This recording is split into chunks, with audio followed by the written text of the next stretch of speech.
Rieccoci nella seconda parte di Primo Inter Pares, appuntamento del mercoledì, gruppo TV7, come di consueto vi ricordo siamo in diretta sulla pagina Facebook. Nella prima abbiamo parlato di salute, nella seconda ovviamente parleremo dei riconoscimenti anagrafici per i figli di coppie gay nati con la procreazione assistita, quindi una tematica di attualità, una tematica molto seria, molto importante che ovviamente sta facendo discutere tutto il paese, tutto il nostro paese, e anche noi in questa puntata cercheremo di capirne qualcosina di più con Mattia Galdiolo, portavoce Arcigay di Padova, grazie di essere con noi Mattia, e con Luigino Rancan, che è dirigente del Popolo della Famiglia Veneto. Grazie davvero a entrambi di essere qui. Inizio questa puntata con nella lettura, guardate, perché adesso ho molti documenti della sentenza della Cassazione, si legge: poiché la pratica della maternità surrogata offende in modo intollerabile la dignità della donna e mina nel profondo le relazioni umane, non è automaticamente trascrivibile il provvedimento giudiziario straniero e l'originario atto di nascita che indichi quale genitore del bambino il genitore di intenzione. E iniziamo da qui, perché poi il prefetto ha mandato a tutti i sindaci una circolare di invitarli a rispettare la sentenza della Cassazione, che ovviamente blocca i riconoscimenti anagrafici per i figli di coppie gay nati con la procreazione assistita. Inizio da lei, Galdiolo. Cosa dice di questa sentenza? La sentenza e poi questa circolare di fatto non risolve un problema che queste famiglie hanno, che è quello di vedere riconosciuto un dato di fatto. Questi bambini non sono astratti, questi bambini non sono progettualità familiari, sono bambini che esistono, che hanno delle famiglie che li amano, li crescono e che, come tutti i bambini di questo paese, devono avere pari diritti e pari tutele. Guardi, noi come titolo abbiamo adesso, almeno in questa delicata storia, definiamola così, tuteliamo proprio loro. Assolutamente sì. Qui non si tratta di come questi bambini sono stati concepiti, non si tratta di gestazione per altri o di adozioni, si tratta semplicemente di bambini. Per il governo è anche questa problematica. Sì, ricordiamo che i tre governi dell'Europa, perché tutti che hanno una ideologia, sono l'Italia, la Germania e la Grecia, tutti gli altri hanno una libertà che è ben diversa da questi tre paesi, insomma. Appunto, nella maggior parte dei casi questi bambini sono stati concepiti con la gestazione per altri in altri paesi, però vivono in questo paese e in questo paese hanno il diritto di ricevere le tutele che hanno tutti gli altri figli di questo paese.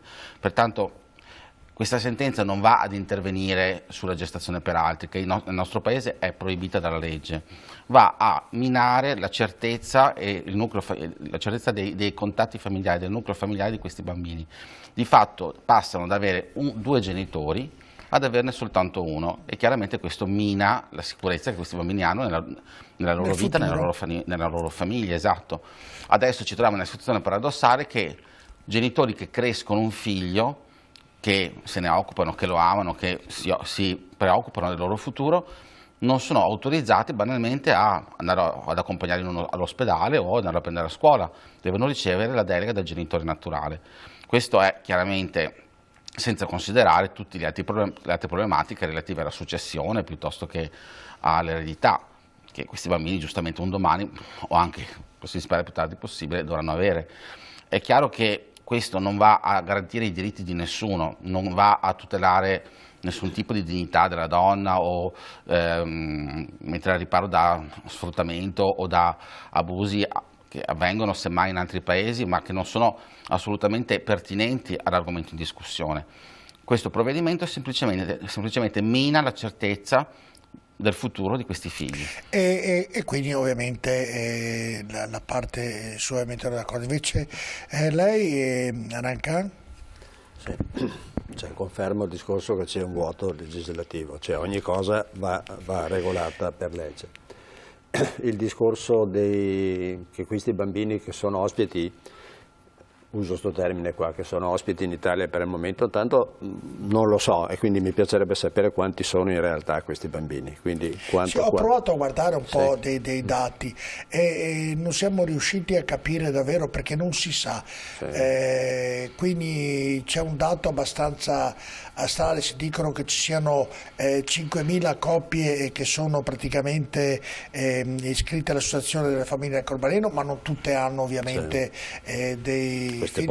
A Milano ce ne sono 17, cioè non si riesce a capire con vari studi, io oggi ho cercato, ieri ho cercato, però non si riesce ad avere un nome, si hanno dei nomi astratti, dei numeri davvero, addirittura c'è detto che ci sono 150.000 famiglie, cioè invece poi sono state 5.000, cioè dei numeri che vanno davvero analizzati e capiti, insomma, quali sono capiti e verificati proprio per un motivo anagrafico, come diceva prima.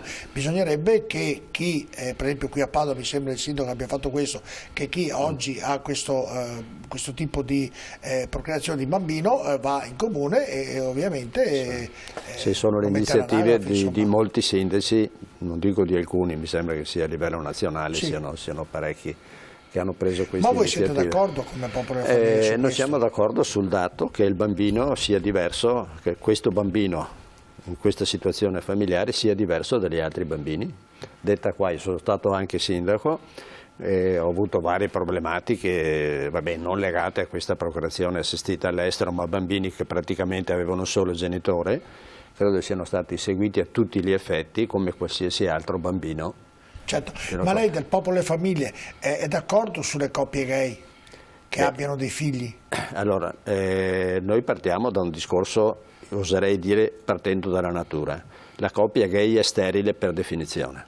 Credo di non scoprire niente, di non inventare niente. Quindi praticamente può essere sterile anche una coppia Sì, normale, può essere benissimo, per carità, ma dico, può essere sterile anche la coppia normale e conosciamo tante coppie che hanno questi problemi qua. In particolare, siccome parliamo di coppie gay, quindi 2 uomini o 2 donne, per definizione non possono avere bambini.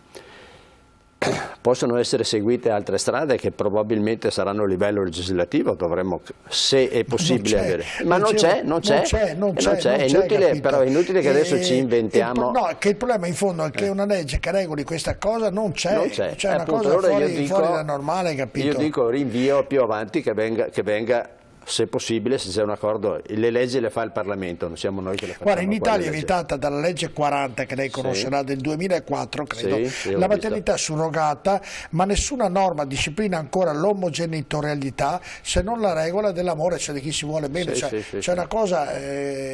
allora accetto il discorso che va tutto regolato, però per definizione nostra come movimento e partito politico non accettiamo questo discorso. E poi la Chiesa vede la cosa sotto un certo punto di vista, per esempio la Chiesa riconosce la generosità a chi ha messo il seme, non a chi lo ha portato in grembo, al contrario dello Stato italiano, sono delle situazioni un po'... Sono discorsi che non sono solo legislativi a questo punto, sono anche, oserei dire, filosofiche e morali, cioè dobbiamo capirci e ben definire la situazione. E mi spiega qual è la sua?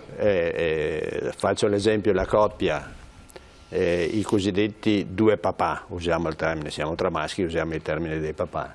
Uno può essere il papà, se ha dato il seme per questa fecondazione.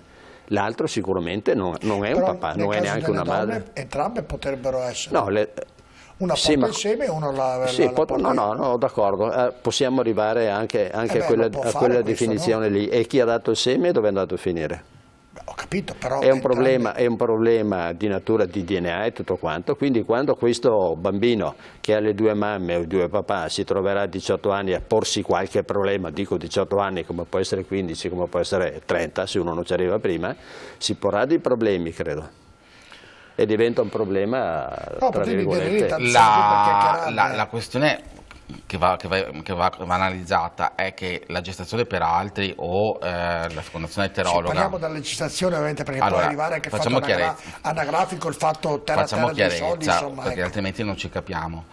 Una coppia di maschi usufruisce della fecondazione assistita, della gestazione per altri, fornendo ovviamente materiale liquido seminale e acquistando un ovulo e usufruendo della gestazione di una donna che porta avanti la gravidanza. Una coppia di donne ovviamente usufruirà della fecondazione eterologa, cioè nella maggior parte dei casi una delle due porterà a termine la gravidanza e l'altra sarà un genitore che non avrà un ruolo biologico nel concepimento. Sicuramente però poi nella crescita di questi figli entrambi i genitori avranno un ruolo ed è questo che va riconosciuto legalmente, perché io penso alla mia esperienza come figlio, non essendo genitore, io non riconosco mio padre in quanto fornitore di seme, riconosco mio padre in quanto la persona che mi ha cresciuto, idem per mia madre. Io non ero presente durante la gravidanza, sono stato presente in quanto figlio. Può lasciare delle ripercussioni. La stessa cosa sia anche per un bambino adottato. E questo è il punto. È problematico perché se tu lo prendi piccolo, comunque anche appena arrivato di 1 anno o 2, quel bambino quando sarà e avrà una certa età, che sarà maggiorenne e riuscirà e capirà le cose, non è che nel suo cervello sia come un figlio normale, nel cervello di quel bambino rimane sempre qualcosa. Il punto non so se mi è sono chiaro spiegato. Che essere figli biologici di entrambi i genitori è diverso di essere figli biologici soltanto di uno, però la differenza, e tutti gli studi su coppie omogenitoriali degli ultimi 50 anni lo dimostrano, è che la differenza non è tanto sulla biologia, è quanto su come questi figli vengono cresciuti, l'amore che sta all'interno di queste famiglie, ed è una cosa che è vera tanto nelle relazioni omogenitoriali, nelle famiglie omogenitoriali, quanto nelle coppie eterosessuali. Questo è anche l'esperienza che possiamo avere ognuno di noi. Questo è un attacco di questo governo ovviamente all'LGTB oppure è una cosa... Sicuramente questo è un gesto che ha una valenza assolutamente negativa per la vita e la qualità della vita di moltissime famiglie italiane, moltissime famiglie composte da persone dello stesso sesso, ma soprattutto per i loro figli. Qui ricordiamoci che non sono in discussione dei figli astratti, non sono in discussione delle progettualità genitoriali su cui si può anche fare un dibattito politico. Qui bisogna innanzitutto pensare alla tutela dei figli che sono parte di questo paese, sono il futuro di questo paese. Questo provvedimento semplicemente attraverso secondo me una visione populista della politica, cioè una visione che non risolve i problemi adiacenti. La ragione che ha iniziato prima Rancan nel dire tra due uomini non si possono avere figli. Io sono gay ma non sono sterile. Sì, ho capito, partendo da questo presupposto lui dice ovviamente non è una famiglia, insomma, e quindi come tale non condivide il vostro pensiero. Appunto per questo sto parlando di figli concreti. Non si tratta di quello che ognuno di noi può pensare di una visione individuale della famiglia, stiamo parlando di figli e di famiglie che esistono e che questa legge non fa scomparire improvvisamente, ed è la tutela di quello che esiste che è la priorità, dovrebbe essere la priorità della politica. Questo provvedimento semplicemente non risolve un problema, lo accentua e lo fa diventare ancora più grave se possibile. C'erano pochi sindaci che riconoscevano queste coppie, c'è un vuoto legislativo nella tutela dei figli di queste coppie e questo provvedimento semplicemente lo accentua. Guardi, dal 2016, dopo la legge di Renzi, credo sia stato lui a metterla, ci sono stati a Padova 106 unioni civili, praticamente quasi 20 all'anno, tranne nei 24 mesi di pandemia che solo 10 sono state come unioni civili, quindi sono molto, molto aumentate, insomma, sotto questo punto di vista. Anche qua girano dei dati che sono completamente sballati. No, questo è un dato certo. Sì, no, il numero di Padova, va bene che andiamo a cercare, perché quello che si sente sulla televisione si parla di 150.000 coppie. L'ho detto prima, e quando ad esempio negli Stati Uniti, che probabilmente i numeri li sanno dare, sono 115.000 in tutti gli Stati Uniti che hanno, mi sembra, 300 milioni di abitanti. Quindi l'abbiamo già detto prima che i numeri sono e lasciano a desiderare. Ma quando entriamo sul falso, al di là dei numeri, sono 10. I numeri contano. Ma io voglio, contano, però vorrei sottolineare. Personalmente non sono d'accordo. Teniamo presente che anche fosse solo un figlio. Esatto, sì, va bene, sono d'accordo. Stavo ragionando in questo senso. Anche un bambino è chiaro che i numeri contano, siamo d'accordo, però anche una persona, quando dicono sono morte 80 naufraghi in mezzo al mare, l'amore è che uno è uno, capito? E se va bene che c'è il detto di Robert Kennedy che uno è un morto, 100 è una statistica, quindi facciamo i giochi. Però è un detto che ricordiamoci questo. Però al di là di questo, se il morto è un nostro familiare, ovviamente chiaramente. Detto così, è chiaro che in questo caso i numeri sono importanti, ha ragione lei, però anche uno è uno. Sì, questo bambino, no, sono d'accordo, se c'è questo bambino va protetto, perché, però io ripeto una cosa che ho detto all'inizio, che la legislazione italiana oggi in quanto tale protegge quel bambino a tutti gli effetti, sia come codice fiscale, è verissimo, io sono stato medico di distretto, quindi rilasciavamo le tessere sanitarie e via dicendo, sono stato sindaco, rilasciavamo i certificati di nascita e via dicendo, i bambini sono protetti nella maniera totale come qualsiasi altro bambino. Non è vero? Posso raccontare un episodio di una persona che conosco, malata di Covid a casa con il figlio, la compagna ovviamente era la madre, la persona che era malata era la madre biologica, l'altra compagna era l'altra madre effettiva, però solo la madre biologica poteva accompagnare il figlio ammalato in ospedale. Se questo avesse avuto bisogno, l'altra compagna non avrebbe potuto farlo. Idem è l'esperienza di qualsiasi famiglia omogenitoriale. Per andare a prendere il figlio a scuola serve una delega, non tutte le scuole le riconoscono, alcune creano dei problemi. È chiaro che nel momento in cui un bambino ha 2 genitori, ma per la legge ne ha soltanto uno, la tutela è inferiore. Se tu hai 2 genitori ma puoi ereditare soltanto da uno, nel caso di morte si pone un problema. Allora, sì. Allora, a parte che contesto questo dato là, io sono nonno e vado a prendere i miei nipotini, ho avuto bisogno della delega di mia figlia per andare a prendere la nipotina a scuola che ha appena compiuto 8 anni. Quindi il discorso della delega non è solo obbligare le coppie omogenitoriali cosiddette, ma è di qualsiasi famiglia normale, via dicendo. Se uno ha entrambi i genitori, questi possono andarlo a prendere. Poi c'è da precisare sui dati, c'è la mamma biologica e la mamma affettiva.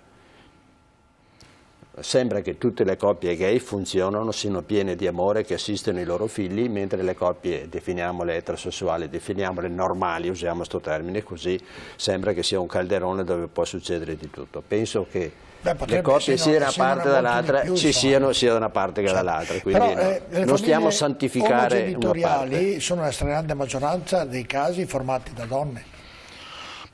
Indubbiamente è più semplice per una coppia di donne ricorrere alla fecondazione eterologa rispetto che per una coppia di uomini ricorrere alla gestazione per altri. C'è un problema di costi, di accessi, di possibilità che non tutte le coppie hanno.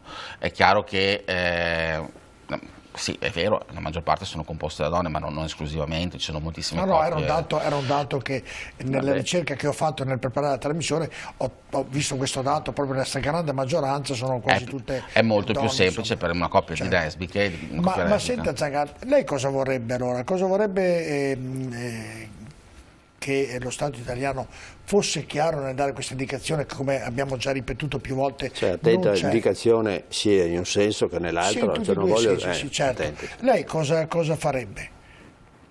Niente coppie gay, niente coppie omosessuali. Allora, partiamo dalla coppia maschile che abbiamo detto che... Lei non è d'accordo che 2 persone indipendentemente dal sesso si possono voler bene e vivere assieme? No, che si possa, allora, conosco, tra virgolette, diciamo, amici che hanno queste caratteristiche, vivono insieme e non c'è nessun problema, anche in paese dove vivo ci sono queste coppie, addirittura oso dire non danno assolutamente scandalo. Sì, sanno che sono così, è gente che lavora, gente a posto, cioè non sto parlando... sono più a posto quelli legati sì, a che forse di quello che ho conosciuto io legare a Tisco, qui posso mettere le mani sul fuoco. E anch'io metto le mani sul fuoco, gente educata, corretta, che ti aiuta, e tutto, bravissimo, sono sicuramente migliori di tantissimi altri, ma metto le mani sul fuoco. Sì. Allora passiamo, penso sia da dividere il discorso delle lesbiche dagli omosessuali maschi un attimino. A un certo momento, se due persone che si vogliono bene, partiamo già dal termine che vivono insieme e desiderano un figlio, lì bisogna cominciare a fare un discorso un attimino più serio, cioè sui diritti. Questa coppia di maschi ha diritto ad avere un figlio ad ogni costo? Non entro neanche nel discorso economico, che dopo bisogna comprarlo. Dopo parliamo anche di quello, perché l'anagrafico è chiaro che io dico, se la natura ci ha creati in questa maniera qua, cioè non dobbiamo andare contro la natura. Ci sono delle coppie gay famosissime a livello italiano. Sempre di più? Sì, della moda, nel mondo della moda, che hanno fatto questo discorso chiaramente, hanno detto per carità ci vogliamo bene, stiamo bene insieme ed è giusto che facciamo così, cioè che anche... Mentre una volta il popolo e famiglia, un po' una volta sta arrivando che il popolo e famiglia, una volta il popolo e famiglia era contrario anche a questo, era contrario alle unioni civili fra le due persone dello stesso sesso. Sì, ma è tutta una storia lunghissima, ancora sì, da democrazia cristiana, esatto, oserei dire, neanche il popolo e famiglia. Perché poi la storia cambia, vabbè che si ripete anche in certi casi, però cambia, e io ricordo benissimo che in un determinato periodo, proprio dal popolo e delle famiglie, non c'era ancora ovviamente il popolo e famiglia. Forse... Ma non tanti anni fa, pare una ventina d'anni fa. Sì, abbiamo 7 anni, appena compiuto 7 anni. E quindi esatto, erano contrarie anche alle unioni civili fra uomini o donne che si volevano bene allo stesso sesso, mentre se tu vai nel paese nord Europa o dico l'Olanda, per citarne una che è famosissima, la Svezia o la Danimarca, lì è una prassi normale. Un po' alla volta dico sta cambiando anche il pensiero di questo. Su certe cose sì, però su altre no. Cioè, sì, quello ma è il discorso... i tempi, ci vorranno i tempi. No, almeno per me. Certo. Adesso parlo per me, non parlo neanche per il popolo e la famiglia perché siamo più persone, ma per me quello della coppia, parliamo dei maschi in questo caso. Ma che fastidio vi dà? Ma non dà nessun fastidio, ho detto che è illogico, è antireale. È irreale. Questi bambini sono reali, queste famiglie quello esistono. È un altro discorso. Il bambino dice che è irreale che 2 uomini abbiano un figlio. Però ce li hanno. Sì, allora se riguarda il bambino, capisco, dico, è già protetto il bambino dalla legislazione Purtroppo attuale. no. Per carità, se dopo riuscite, il vostro movimento riesce a capire che quel bambino non è protetto, facciamo una legge per proteggere anche quel bambino, lo mettiamo a posto. Ma risaliamo in origine, cioè per me non è permesso che una coppia dello stesso sesso possa avere un figlio, anche se sono donne che li si può giocare. Sì, indipendentemente dice così.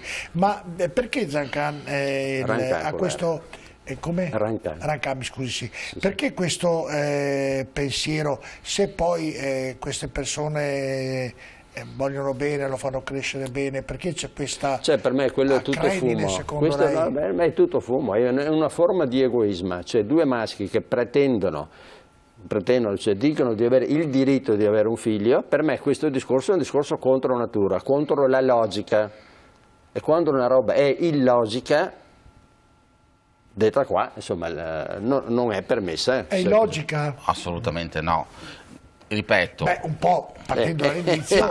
Non può dire io sono in mezzo alle parti. Sì. È vero quello che dice lei, che non dovrebbe essere così. Però è illogico se vogliamo... Dio creò chi per esso creò l'uomo e la donna, non creò assolutamente a casaccio. Sì. Però noi solleviamo... Li ha creati il casaccio?